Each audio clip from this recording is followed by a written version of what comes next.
Hi, my name is Adrian Clarke, and today I'm going to talk about my Kundalini activation / awakening. Talk a little bit more about my book, and hopefully this goes out to people that are in the Kundalini process right now and are confused, maybe looking for some answers. So Adrian, let's talk a little bit about your book. I've read the book and it's a very enlightening book. It's also very traumatic. You actually mentioned in the book, and you were quite clear about this, about being different and the realization that you had that you were maybe different from others. Now, is that a mindset that others feel who are experiencing Kundalini? I think that's definitely one of the common factors where somebody that's experiencing the Kundalini process that they feel different. I mean, how can you not? There's all this different kind of, what I used to call paranormal activity going on. I mean, there is no paranormal. I see it as normal today, but it's different. Someone that's in the Kundalini experience is having a very different experience from the people around them. And saying that, there are more people definitely having the Kundalini experience today, but yes, there's a big feeling of being different. But I just wouldn't hold that to people that are having the Kundalini experience. I speak to a lot of people in around the 12-step program and stuff that's a big part of their story where they felt different for most of their lives. I certainly felt different before my Kundalini even activated. When it activated, it took the feeling of, it's almost like terminal uniqueness. It took it to a different level. One of the things that I've realized on my own spiritual path is since I've started to waken up, because there's an awakening aspect to Kundalini. I think there's Kundalini activation where people might have these experiences for a half hour, a day, a week, a month, and then it shuts off and that's it, and they kind of go back to their lives knowing that something happened. But Kundalini awakening is a process that seems to go on and on and on. I've been in my process for close to 2 decades now, and it just continues to unfold and open up. But I didn't really have a benchmark of what awakening was until I started to waken up. And one of the things that's happened to me is that my long-term memory back to when I was really young, I mean, I'm talking about 2 years of age. I can remember the house that we lived in. I can remember situations in that house. And that's you asked anybody, and I'm almost 50 years of age. You asked a 50-year-old guy, can he remember when he was 2? The chances are he probably can't remember that. But one of the reasons why I think I can remember that is because I believe I was awake back then. I believe a 6-month-old baby is awake spiritually. I believe we come into this world awake. I believe we come into this world connected to our higher selves. And what starts to happen is we start to develop this sense of self, which is an ego. And if you ever notice kids, when they're around 2 years of age, they call it the terrible twos. That's when that sense of self starts to develop. And it's a sense of separation, that they're separate from what's going on in the world. And in a way, that's the way it kind of has to be, because I grew up in Belfast. I was born in Belfast in 1974. I can't imagine going through what I went through in Belfast, just this awake being, that didn't have fear. Fear probably got me in a lot of trouble at times, growing up in that environment, but it also saved my life many times. But with this sense of fear and this sense of separation from who and what I really am, how can there not be a feeling of difference? How can there not be? How can you not feel that you're different from? I didn't have all that information for many years in my life. This is kind of a hindsight kind of view now where I've got access to this knowledge. So when do you think the process of Kundalini actually began?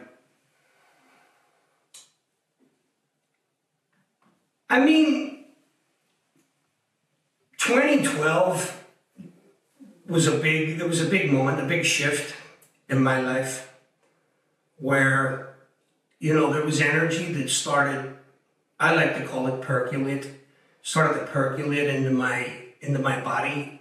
And I started to feel that every morning when I would wake up. And I just knew that it was different. I knew that it was something that I'd never felt before. And I was in my 30s then.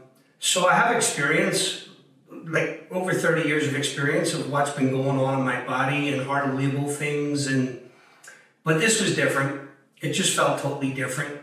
And it became more intense, not extremely, but it became more intense over days. And I think the first couple of weeks, to the point where I knew there was something really strange going on. And when I look back, I could see it was the beginning of probably the biggest shift in my life.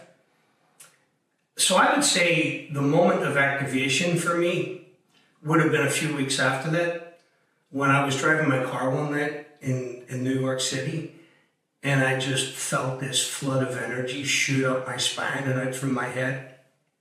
And that was the beginning of like the Kundalini coming on me, I believe. But then again, I've been given access to, different insights along my journey where, if I roll it back to 2006, 2007, there was a similar type of experience happened. It wasn't identical.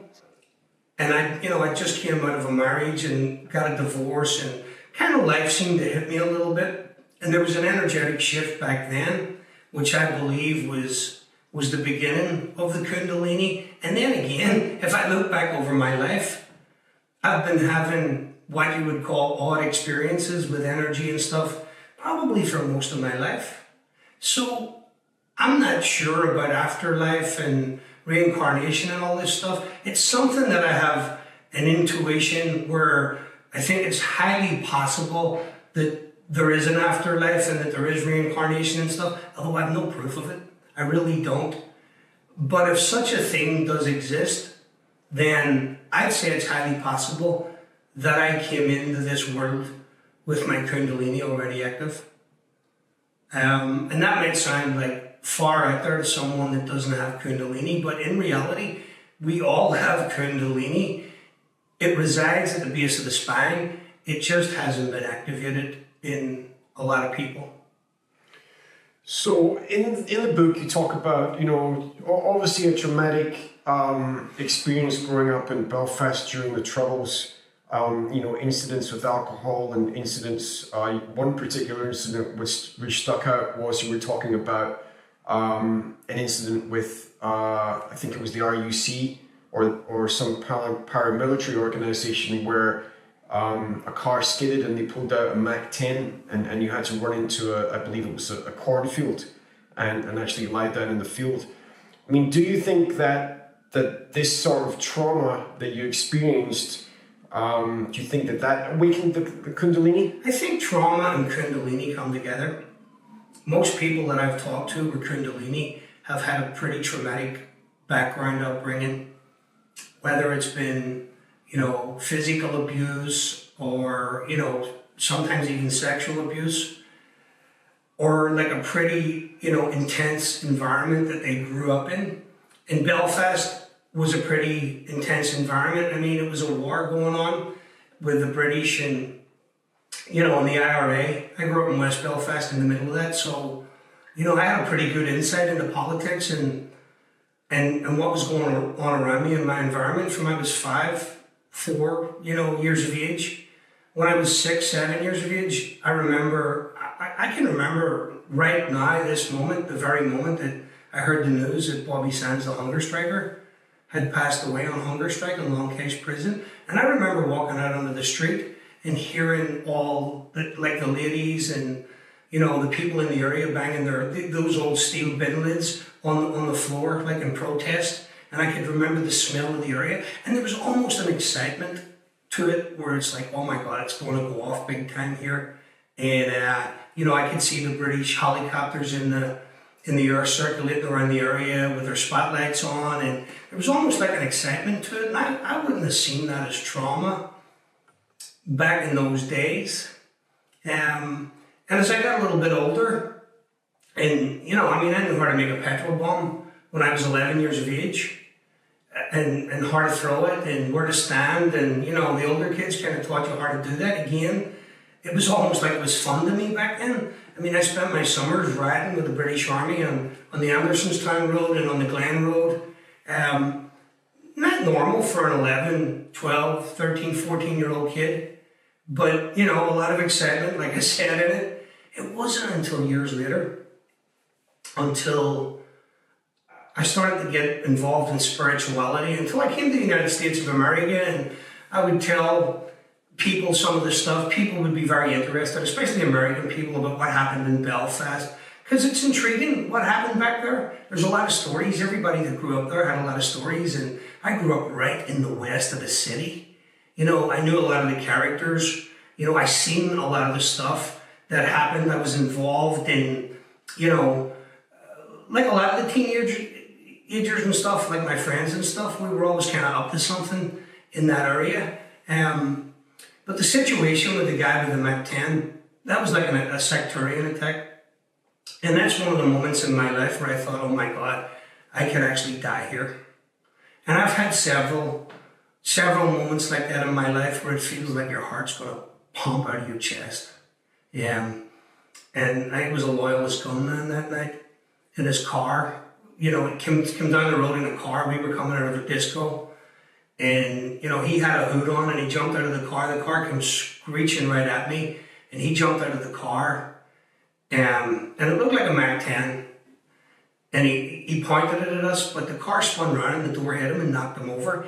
And I remember running so hard and so fast that night, and running around like into this street where there was like a field of long grass, and diving right into it and lying there for like an hour where my heart just pumping, and then you go to the bar the next day, and you talk about that story like, it was great and it was fun and everything and stuff, but one of the things I've learned about trauma gets stored in the body, and all these events and, experiences that you have, they get stored within your body. And, generally when people hit, midlife or, mid 30s, 40s, you got all this stuff stored in there, and it starts to come out of you in ways of like addiction and, behaviors that kind of you thought that you'd never get involved in and stuff. And that's what began to happen to me. I had all this trauma and all this stuff from Belfast that, had been stored inside of me. And I always thought trauma was something like, somebody got raped or, seen a murder, but it doesn't have to be that, it really doesn't. And I think trauma seems to be one of the new buzzwords of the modern time that we're living in. And we're starting to hear about, PTSD. Again, I thought PTSD was something that, maybe an ex-vet that was in Vietnam or Iraq or Afghanistan or something would come back and he'd be experiencing PTSD. And what's interesting about that is I listened to a podcast one night, and I listened to this guy talk about how he got beaten up one night, when he was on his way home. And he got some stitches and, a black eye and stuff. And he talked about the PTSD that he experienced after that situation. And it like dawned on me, I'm like, hold on a minute. If he's got PTSD from that one situation, I must have it too, because, that's what my life looked like. At one point, in the midst of my alcoholism, the local hospital, the Royal Victoria Hospital on the Falls Road, I was in it every weekend getting stitches and staples and, in fights and, all kinds of crazy stuff. And I think even like one of my good friends who's a retired therapist now, he knew that I had heavy trauma and PTSD and never ever mentioned it to me. And I asked him one time why he didn't do that. And he said, well, I'm your friend. I think that should come from a professional person. And it took me a long time to figure out that I had PTSD. And it turns out that it's actually CPTSD that I've experienced and had to face on, complex post-traumatic stress. There's a complexity to it where, it's so confusing and it's so hard to label it and put your finger on it. And I don't don't think I ever would have got there with it. I think it's the Kundalini that kind of pushed me into looking at that and facing it. And, I might add that, I've been listening to spiritual teachers and stuff because I'm somebody who got really involved in the spiritual path. And I think I got involved in the spiritual path to kind of just run away from my pain and suffering. I thought maybe, if I find the right spiritual practice or reach a place spiritually that I won't have to feel all that and I won't have to experience it all. But I've heard like multiple spiritual teachers talk about, you can grow spiritually and you can work with spiritual practices and stuff, and it might take you to a good place in your life and make your life better. But if there's trauma in your past, at some point in time, you're going to have to face it and you're going to have to look at it and you're going to have to work through it. And I've often heard them say that. And, I was conscious of that. And I think I tried different models of therapy and stuff over the years to maybe have a look a little bit about, my past and my childhood and that stuff. But it never really kind of got me in there. It never really opened the door on it. One of the things you talk about in the book is that people who are experiencing Kundalini, they feel more in touch with nature. They maybe even have psychic capabilities or possible premonitions. Is there anything you experienced that was really alarming to you, where you realized that this was a part of Kundalini, like either the premonitions or possible psychic capabilities? Yeah, in the East they call those cities. I think that's how it's pronounced, cities, where, there's these like kind of powers and stuff that can come from it. And I did experience different things at different times. The problem with that is it can become like a trapdoor. I've seen people that have read about that and stuff and have an infatuation with Kundalini, and they want to experience the Kundalini process just so they can have some kind of special power and stuff. And if that's the kind of the path that you want to walk down, it can be pretty dangerous. But there's been so much stuff that's happened to me in my own Kundalini process where a lot of it I can't remember. I really can't, because it was just hot and heavy and on me, and a lot of it I wish I had kind of written down and recorded and stuff so I could kind of see myself what happened. But there was there was situations that definitely happened. You mentioned the word premonition there. I mean, there's times where I would think about someone that I hadn't seen in maybe 15 years. And in the moment that I thought about them, they would show up in my life, like I'm talking about within minutes.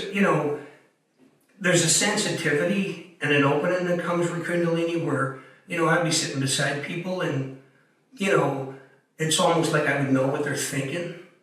I would sit beside people and their karma, I could feel their kind of life experience, and like sometimes it would be like a toxicity that would come off it, and I'd get these insights at times about people that I was working with on the job, and these insights to stay away from this guy and stay away from that guy.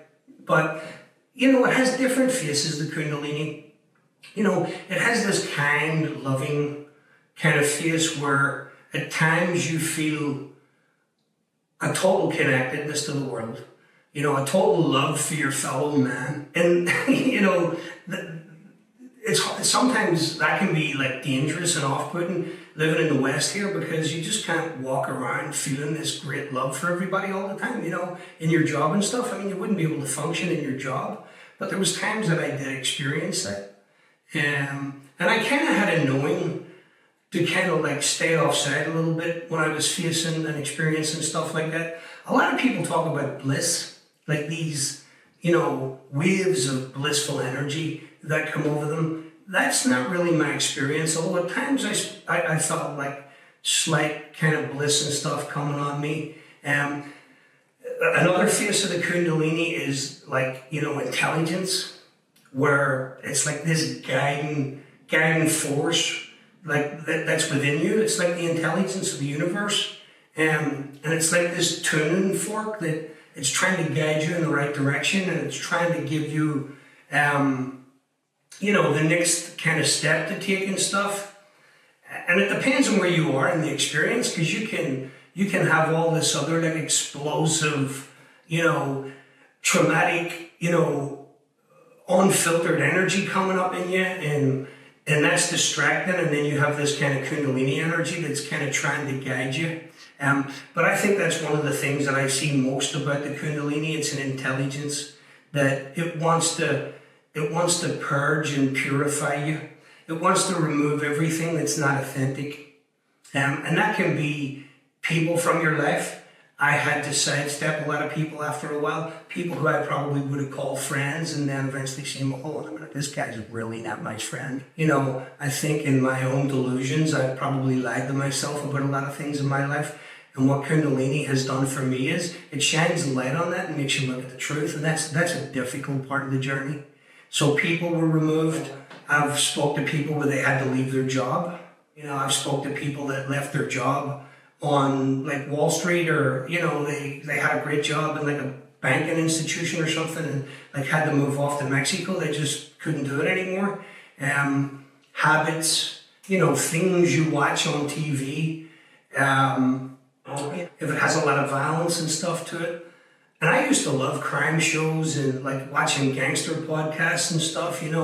I still kind of find that stuff interesting, but today I notice if I watch it too much, that energy comes on me. And it's like, stories can start to kind of come up with the ego and stuff and connect you to that stuff. And then I know when to shut it off and not watch that stuff. So there's a purging that takes place with the Kundalini, and it brings a lot of this trauma up, and it brings a lot of the old experiences up. A lot of my old childhood experiences come up from Belfast, and that can be horrific. It can be so demanding and so challenging when you still have to go to work every day. And some people can't even do that. There was times in my experience where I couldn't. I think when my Kundalini activated, I had almost a year off work where I just like took time out and, took care of myself and chilled out and tried to live a cleaner life. And that can be difficult, So there's a fierceness to the Kundalini as well. And there's many other sides to it as well, but I think out of all the sides of the Kundalini, I've experienced the fierceness of it most. But, as you go on through the process and you start to kind of, I don't want to use the word obey, but it kind of is obeying it. And you start to kind of pay more attention to it and follow where it's trying to take you. There's a lightness and a softness and an awakeness. And at times a peace that comes with it. So you talk in the book about, the Kundalini, that some of those people experiencing it, they find eventual peace or bliss. So how does someone experiencing Kundalini find eventual peace with themselves if they've been traumatized, or if they're having a hard time with the Kundalini activation? I think it's different for everybody. I think each Kundalini experience is individual to that person. It's like every human being on this earth has a face, but it's amazing that everyone's face, it's different. There may be similarities and stuff, but everybody's face, their eyes are different, the shape of their nose is different. And I think it's the same with Kundalini awakening. There's hallmarks of it. There's things that are similar, but everybody, if you've seen one Kundalini awakening, you've seen one Kundalini awakening. How do you find peace in it? I think that's what we're all looking for. Some people say that you should find a community, and that was difficult for me to do. I was 18 months into my Kundalini deal before I even knew it was Kundalini. So there was a lot of kind of pain and trauma and just horrific living before I even realized what it was I had. And then once I found out what it was, then I started reaching out to get someone to kind of validate my experience for me and let me know that I'm not going crazy. So I think, community is important. And I'm starting to see that there's little Kundalini communities that are starting to materialize. There's a movement now in England called Kundalini Collective. There's two guys that have been in the Kundalini awakening. One of them longer than me and one of them around the same time. And they connected and they started getting together in London and, having like little days out and stuff. And they've started this YouTube channel where they're bringing some really powerful speakers in, people like Anne Mathey, Bonnie Greenwell, the late Bonnie Greenwell, should I say. She passed away last year. She's done some great work in the Kundalini field, and I would suggest that anybody to look for her videos. They're amazing, and they help me so much. And I've been blessed enough to actually speak to Anne Mathey on Zoom, and I spoke to Bonnie Greenwell on the phone, who give me some really great, valuable pointers and direction in my experience. So finding someone who's been in the process for a while and has kind of got their deal under control, that can be valuable, that can be helpful. And then again, you might not connect with everybody. There's people that, have had Kundalini for a long time that I spoke to that I just felt, nah, this is not my guy. I feel I don't need to speak to that person again. But things that those people recommended to me was meditation. And again, that might be different for everybody, because at the beginning of my experience, I couldn't meditate. There was so much going on with me. I couldn't sit on the chair long enough to get quiet. It felt like I was pouring gasoline on the flames of the fire. So I just had to kind of get through what it was I needed to get through. Long walks in nature, that helped me a lot. There's something about nature that I think I've spoke to a lot of people with Kundalini that they resonate with. There's just a peaceful, natural energy that you feel connected to in the earth. And I lived in New York City, so I would have to find parks to go to. And sometimes I would just go to the park and take my shoes and socks off and walk across the grass, walk back across the grass, lie down on the grass, get connected with earth. There's something grounding about that. There really is. A healthier diet, again, that's where I struggled. Because I had these like urges just to eat this greasy, heavy food that I knew I could feel that it wasn't helping me. But there was so much energy that was going through my body that it would drive me crazy at times. And, eating steaks and like cheeseburgers and pizza and like heavy food, carby like food like bread and stuff. It just helped me with the energy, and I probably gained about 30 pounds when, in the first 2 years of my Kundalini, and I wouldn't worry about that. If that's helping you, then you can always lose the weight again, and finding support, I found I couldn't find a Kundalini teacher at the beginning, or even a teacher at the beginning, someone to kind of walk me through this. Because ideally, this process works best under the tutelage of like a guru or somebody who's kind of, walked many years into the experience. Apparently that's how they done it back in the day in places like India and stuff, where you would go off to an ashram or a monastery and, apparently they would like interview you and stuff and how you've been living your life, and if it wasn't up to how they, wanted it to be, then they wouldn't even try to create a Kundalini experience within you, like Shaktipat. And then you would be under the direction of that teacher, and they would guide you through the pitfalls. And, but now people are waking up in the West like me. I mean, I was living in New York City. So finding a teacher was really difficult. But one of the things that served me really well was a good friend who, he'd never heard of Kundalini until, I talked to him about it, but he was very supporting. And he never once did he tell me that I was crazy, and he would listen to me, and I was sharing some pretty heavy duty stuff for him. And, he created a space where I could do that, and always took my phone calls. So, if you can find a good friend, that's invaluable. Someone who's going to help you along the path. But you have the internet and stuff now too, where there's more and more stuff that's appearing on the internet now, where you can reach out to people through email, and you can reach out to me through email or phone. I've had a lot of people call me from different parts of America, Canada, Eastern Europe. Have sent me emails, even my own country, Ireland. There's people that I've talked to now that their Kundalini's activating. And I'm always up for a phone call, to help someone through the tougher times. where, we can talk on the phone for a half hour or an hour or whatever. I have no problem doing that at all, One of the reasons, you wanted to do, or you wanted to talk about Kundalini is, you want to begin the process of helping people that are in the same position. So what would you say to people that are experiencing this and that are really at the wit's end and maybe are beginning to despair? What would be the first thing that you would say to them that would allow you to help them with the process?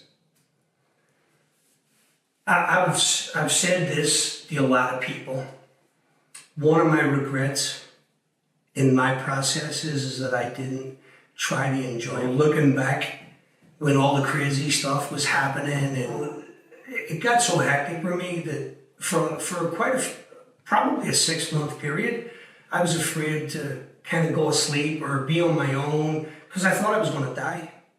I really did, and I had to lie in my bed and feel all this stuff that was going through my body. And sometimes there would be like, I'd be getting took on this like astral travel, and I'd close my eyes and it was like a fireworks display. All these lights and stuff were going off and all this darkness and stuff. And, I just couldn't convince myself at that time that this was a spiritual process and that I was in the hands of something way greater than myself, something that knew me way better than what I knew myself. And there was a lot of fear and stuff at that time. Am I going to be able to continue my career? How am I going to pay my bills? How am I going to... And it seems like even the Kundalini, the intelligence of it, knows about all that. It knows it seems to know how much I have in my bank account. It seems to know where I'm at in my job. And I lost a couple of good jobs at the beginning of my Kundalini experience. Jobs where, I had leadership roles and made more money and stuff. And, I kind of cursed God out about that and stuff. And, but it's like it always seemed to kind of know exactly where I was at. And it's almost like the universe had my back at every step of the way. I remember at one point on my journey where it's like I'm looking at my bank account and there's not a lot of money in there. And I can't see where my next money's coming from. And I got a phone call one day out of the blue. It was actually a voicemail from this guy that had owed me money. And it was, quite a substantial fee. And he had a check for me and wanted me to step by and pick it up. And it was just like one of those like moments of synchronicity where I was like, wow, I'm being taken care of here. And there were so many moments like that on my journey. But know that you're safe and protected is what I'd like to say to anyone who's struggling or going through the horrors. You are safe and protected. You're not floating in space. You haven't been forgotten about. You're not unimportant. You're in a divine process.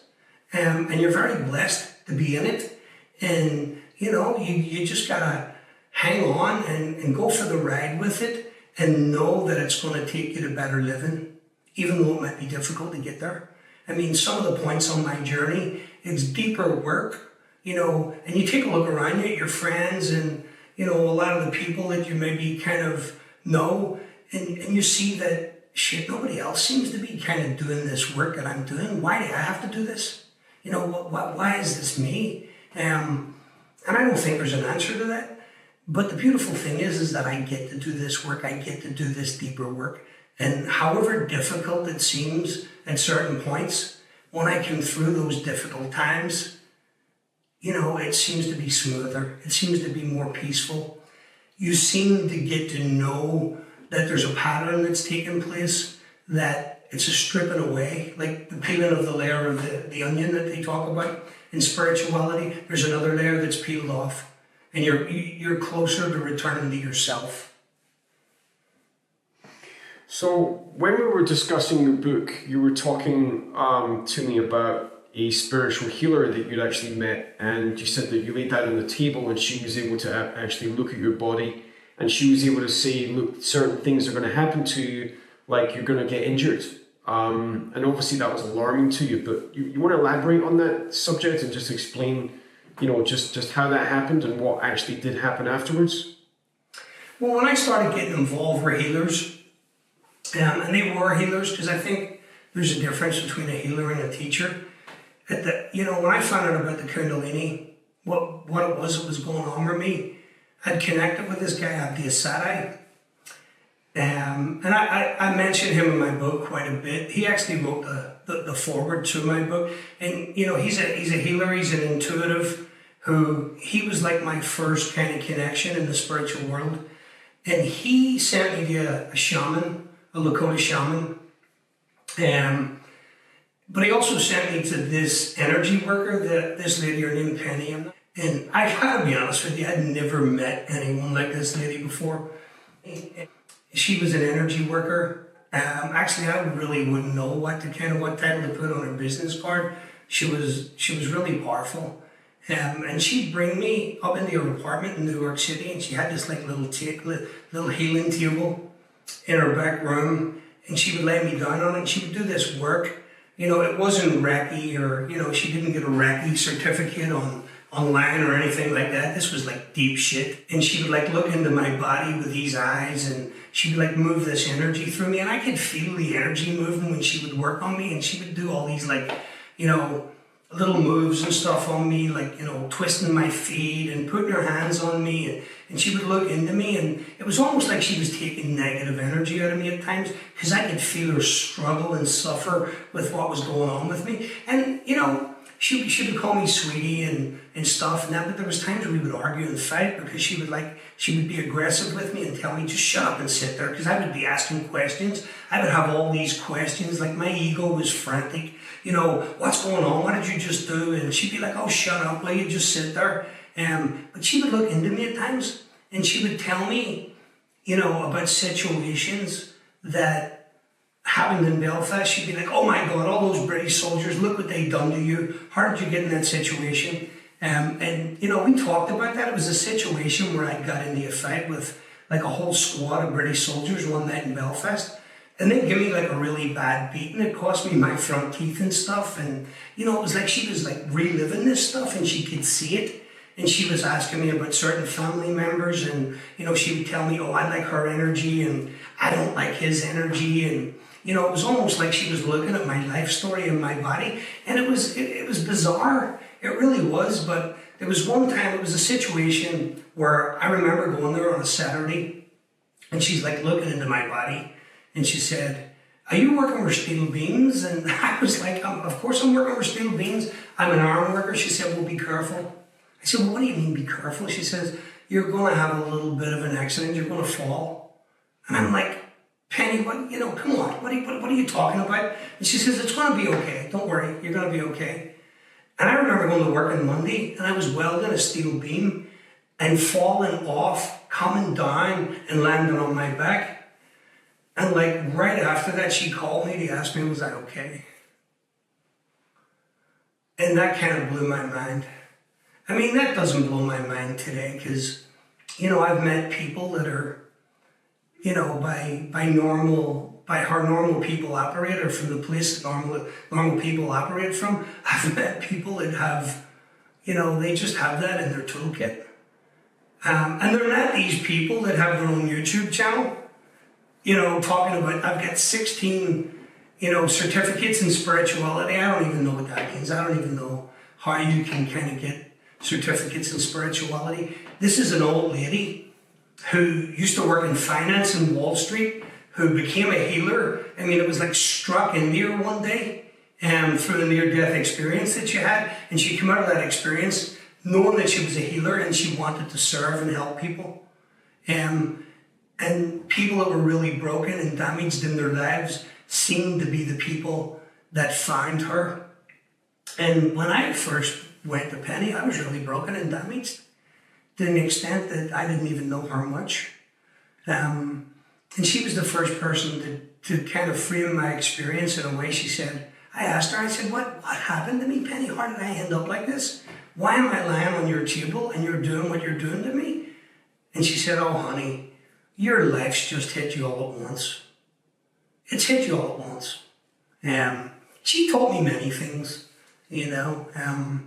I remember having like great waves of fear land on her table one time. And she said, you know, I can see what you're afraid of, but you have no need to be afraid, honey. And, you know, it was financial fears, and again, you know, how am I going to function, you know, living the way I'm living? I mean, I'm getting on the subway in New York and I'm buzzing. You know, like I'm like a powerhouse, all this energy going through me, and I'm buzzing, and my thinking's going a million miles an hour, and I'm afraid of this, I'm afraid of that. And she was able to explain to me that in the healing process, all this stuff that's stored in the body, all this trauma and all this fear that we've been suppressing and pushing down, when it comes up and wants to leave, it leaves through the weaker parts of our body. And she explained to me that can be, through an old shoulder injury. She said, but when we're living unconscious lives, the weakest part of us is our mind. And she was able to explain to me that this stuff is purging out of you, and it's leaving through your mind. So it's leaving through fear. And I so wanted to believe her. I think I actually wrote that down when she told me that. I would look at it over and over and over again. I so wanted to believe it. And I do believe it today, because that's how my healing process has worked. Healing, I think there's misconceptions in the spiritual world that, once you get involved in spirituality, that the lights are just going to come on, and, it's going to be unicorns and rainbows, but it's not really how it works. The real spiritual process seems to be that, spiritual awakening and Kundalini awakening. And there's many different kinds of spiritual awakening, not just Kundalini awakening. Mine has been Kundalini. But, awakening, the very word awakening, it means wakening up to the deepest, darkest parts of yourself. And when you're waking up to the deepest, darkest parts of yourself, it's almost like you relive it, you re-experience it, and it comes up, and it can stay around for a week, a month. But if you move in the right direction, let it unfold, it leaves the body. The trauma becomes less. You become lighter. You become more connected. And it's the journey of returning to your higher self. And when I say higher self, I mean that experience that I remember having when I was less than 2 years of age, of feeling awake. Not a lot of thinking going on. Feeling connected to the world. So one of the things that you spoke about was that sometimes you can feel bad energy. Maybe you walk in a room, or you walk into a bar, or you walk into a certain place and you can feel bad energy. And you told me recently that your car was not working recently, so you had to take the subway to work.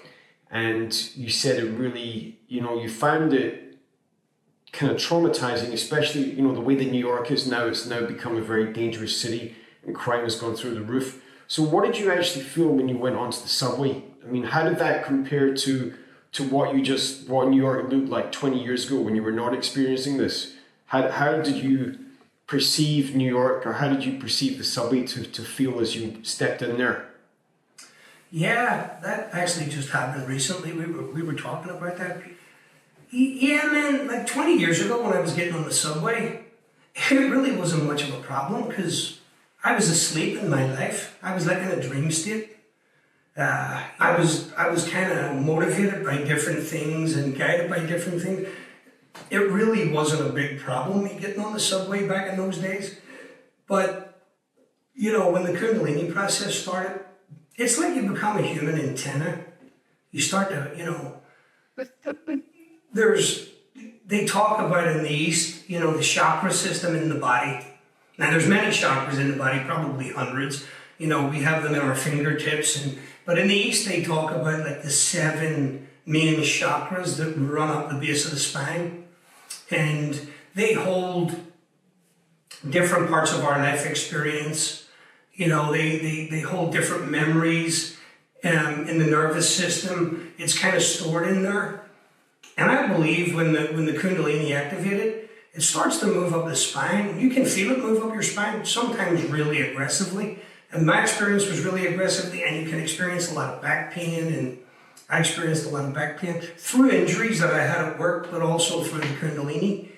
And they say that the Kundalini energy pierces these chakras.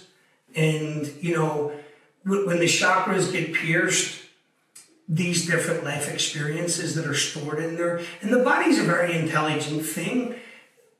the body knows where to store trauma exactly when it happens, you know? So when the purging begins with the Kundalini, these experiences start to come up again.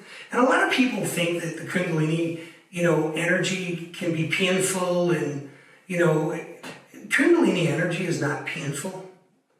There's a beautiful flow to it.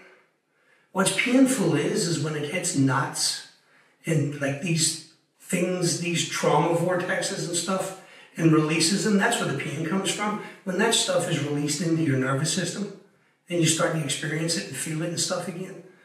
So that process began with me. And as a result of that, I started to become way more sensitive. Things that I couldn't feel and experience, maybe 20 years ago, like you said, I'm really now starting to feel them on a deep level. In fact, to the point where it's like, someone has stripped the PVC coating off my wires, and now I'm getting on the subway in this Kundalini process with like live wires, and I feel good energy, I feel bad energy, I feel dark energy, and the New York subway system. I mean, it's very old. It's got a lot of stories to tell. It's seen a lot of things down there, and I worked as a union. And still do work as a union iron worker in New York City. So we start work at 6 o'clock in the morning. So sometimes I would have been on the subway at like 4:30 in the morning. So in New York City at 4:30 in the morning, you meet a lot of uncanny characters, let's say, homeless people, people, that have kind of given up hope in life. They're using the subway floor right beside you as a bathroom. You got street people, so many different characters, and I would pick up all that energy, and I didn't know what was happening at the time. And there's times that I would have had to jump off the subway before my stop to actually run to a garbage can and throw up in it. And then when I go up on the street, this is when the Kundalini was really intense within me. And, I would go into the deli in the morning to get some breakfast. And things that I had been eating my whole time that I lived in New York, like eggs, I'd get a bacon and egg bagel in the morning, to kind of kick the day off. I would try to eat eggs, and it would be repulsive. I would want to throw up. Chicken I couldn't eat. I couldn't eat fish. I would look at the buffets and the delis, and it just looked toxic to me. It's almost like I could see the chemicals and the toxicity in the food, because America's not known, mainstream food's not known to be healthy in America, as opposed to when I would go back to Ireland and go to the supermarket in there. There's different laws and stuff. The food just seemed to have more of a vibrant energy coming off it and stuff, and if I was eating food and stuff that didn't have a vibrant energy, it would make me sick. And things like eggs and chicken and fish that, I used to love. I used to work out, and it's high protein, and I'd eat it all the time. I could no longer eat it. And around this time too, I'm still going to 12-step meetings, and there's a lot of broken energy in 12-step meetings. I mean, I love that movement, what it's done for me in my life. It set me on my path, and it's really kind of served me well. I've a lot of friends and stuff in that environment, and, I've had so much help in it. But, I would find myself going to these, 12-step meetings and sitting in a room full of busted up energy. And I don't mean this in a judgmental way, because, I'm part of that busted up energy. I really am. I'm talking about this in a discerning way, where I would sit in there and I'd feel all this bust up old energy, and I'd feel the energy of the guy that is ruined his life, he's ruined his family's life, and he still doesn't want to get well. I would take that energy on. I'd feel the energy of the guy who's became the 12-step guru, and it's all bullshit, it's a facade, and I'd take that energy on. And lots of different energies on in there, and it would be exhausting. There was times where I would leave those meetings and go home and just lie down on my bed and feel like I'd just been hit about the head with a sledgehammer and beat around the body, and the fatigue and stuff that would be in my body from experience and all that stuff. And that caused like quite a dilemma for me because, you know, I'd been part of that 12-step community. It had really served me well. I had a really bad drinking problem that I couldn't solve by myself. And, you know, I had a lot of times sobriety and recovery in this fellowship. And now I'm kind of questioning, do I really need to go here right now? You know, I mean, am I doing myself any favors going? And then the next thought is, but what happens if I stop going? You know, I mean, am I going to be in trouble? Am I going to drink again? Am I going to start taking drugs again? You know, and you know, I was caught in like a dilemma there because I would speak to people in that fellowship who had been mentors and guides to me, and they would be like, "Oh no, you definitely need to keep coming here." And then I would speak to people in the spiritual world, and they would say, "Like, dude, you know, you've moved past that now. You know, that was the beginning of your spiritual journey. Now you're going to another phase of it. You've outgrown it." And that would scare me because, you know, I was caught between two worlds. I'd be like, you know, how do you make that decision here? And that's, you know, that's one thing that has been a big struggle for me. Should I stay or should I go? I'm still in that community. I'm probably not as active in it as what I was, you know, 10 years ago or 15 years ago. But I've still kept my foot in the door there. And I kind of use it as a platform to be of service and help people, because that's the kind of crux of that fellowship is kind of love and service. And that's one of the things where, you know, one of the facets of Kundalini is, what is this process, you know, bringing you towards? And I think it's bringing me towards being a better person, being a better human being less selfish and more selfless.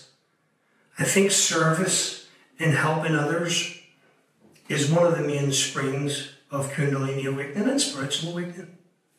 But there's times where there has to be self-care, where you got to kind of withdraw from whatever it is.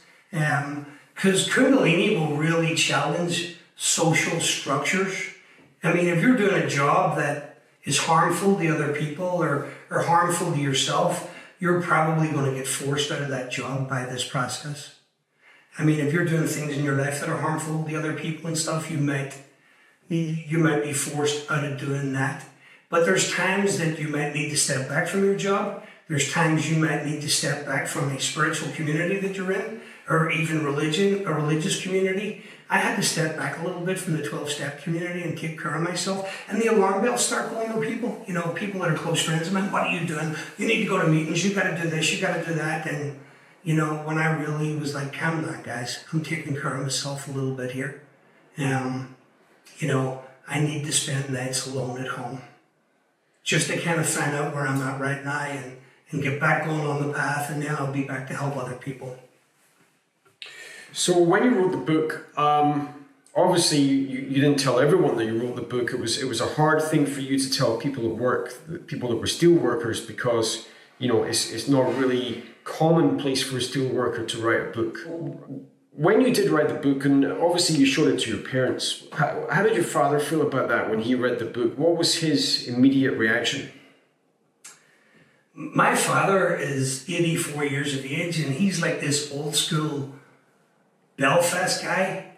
I love my dad, man. He's one of my favorite people on this planet. He's been so good to me over the years. He navigated me through the troubles and stuff in Belfast and kept me away from certain things. And like, he's one of the biggest boxing fans that, you know, I've ever met. And, you know, he's got like a great knowledge on like football and, you know, following his team, Glasgow Celtic. You know, he got me involved in that when I was like, right out of the gate, like, you know, me and my brother, he would bring us to Scotland and for the day to watch Celtic and stuff play. So, you know, he's like your kind of typical Belfast man in a way, where he likes his Guinness, he goes to the bar on a Saturday with his friends, watches football and stuff. And I guess he always kind of seen me as his son who played football and was a football fan, and, you know, and I think he even struggled a little bit when I kind of went to the 12-step program, because, you know, he was like second guessing himself, you know, have I messed up here? And he didn't, you know, he didn't. My dad really kind of give me a great beginning in life and stuff, and really helped me, and always took interest in my life and was always in my life. And if I had a problem, he was never too far away to help me solve it. And then he seen the results that I was getting out of the 12-step program, and I think he really come to love it because he seen the change in me. But when the Kundalini activated, it was a whole different story. And at the beginning of that, I became so under siege from the whole experience. I hadn't called home to Belfast to my mom and dad for a few months. And that wasn't like me, because I would call multiple times a week, and sometimes I'd be on the phone for an hour with my dad and, speaking to my mom and everybody. And it was my mom that said to my dad, there's something not right with our Adrian. He's not calling. He's not calling home. And I got a phone call out of the blue one day from my dad. What's going on? What's wrong? And I said, Dad, listen, it's really hard to explain over the phone. I haven't really figured out what's going on myself right now, but, I'm in a bit of trouble, because that's what it felt like. I felt like I was in trouble when the Kundalini came. And my brother lived in New York at that time too. My older brother, Mark, he retired to the State Workers Union and moved back to Belfast many years later. But, he was kind of nursing me at the time too. And, he had an open enough mind to kind of let unfold whatever was unfolding. But he called my dad and explained that, it seems like there's something spiritual going on with Adrian. And I think that kind of freaked my dad out a bit. And, short time after that, I had to go see the horse whisperer back in Ireland. So, obviously I'm going to stay with my mom and dad. And when my mom and dad seen me, it freaked them out. It really did. And my dad started saying things to me. And my dad's not the most religious guy in the world. He's really not. I mean, we were raised Catholics in Belfast, and my mom and dad brought us to mass, and we went through all the sacraments, and got my picture taken outside the church with the bishop and my dad and stuff when I made my first communion, and but they weren't super religious people. I mean, there would have been pictures, holy pictures up in our house of the Sacred Heart and statues of Our Lady and the Child of Prague and the Pope and stuff, but my dad wouldn't have been one for religion, But one of the things he said to me was, maybe you need to get back to your faith and get back to church instead of all that crazy stuff that you're into, and I couldn't argue with him about it, and I didn't want to argue with him about it because, I couldn't articulate to him what was going on with me. I mean, I was still struggling to articulate it myself at that time. But, it was many years later when I read the book. And, I sent my dad a copy and I sent my mom a copy and said a prayer, I'm like, because it's all in there. And, the book I wrote, a lot of the feedback that I've got from Kundalini people and people in the 12-step community, and even just friends and stuff that aren't kind of connected to any of that, they've all said to me that your book is rigorously and brutally honest. It took a lot of courage to write that. I mean, there was a lot of vulnerability came with me putting it was like a private confession, in publishing it to the world. And what was interesting, when I was writing it, which I didn't want to write to begin with, but the different healers that I'd worked with had kind of coaxed me into doing it. They're like, no, dude, you're having a really different experience here. You should start writing this stuff down. And I did. I started typing it out, and, I had a paragraph, and then, I had a page, and then I had 2 pages, and before I knew it, I had the first chapter. And when I had the first chapter, I didn't know what the second chapter was going to be. And then just, there would be a break for maybe 2 weeks or a month, and then boom, I just got this insight. It was almost like it came from the Kundalini to start writing again.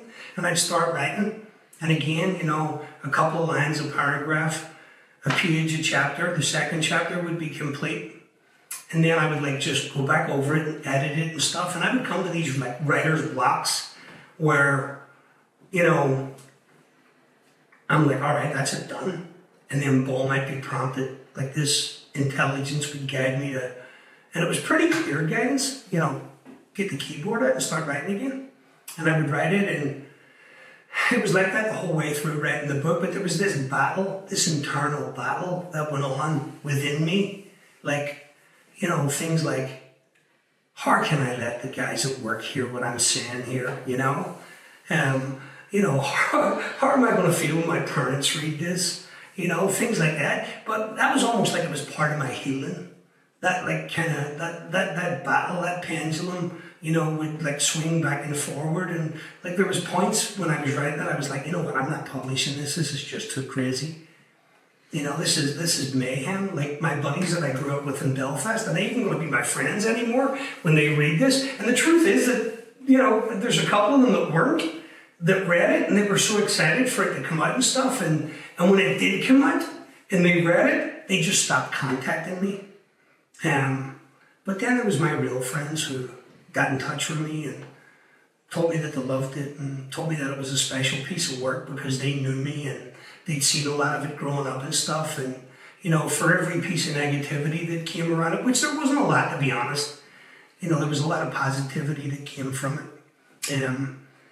But I sent the copies to my mom and dad and they read it.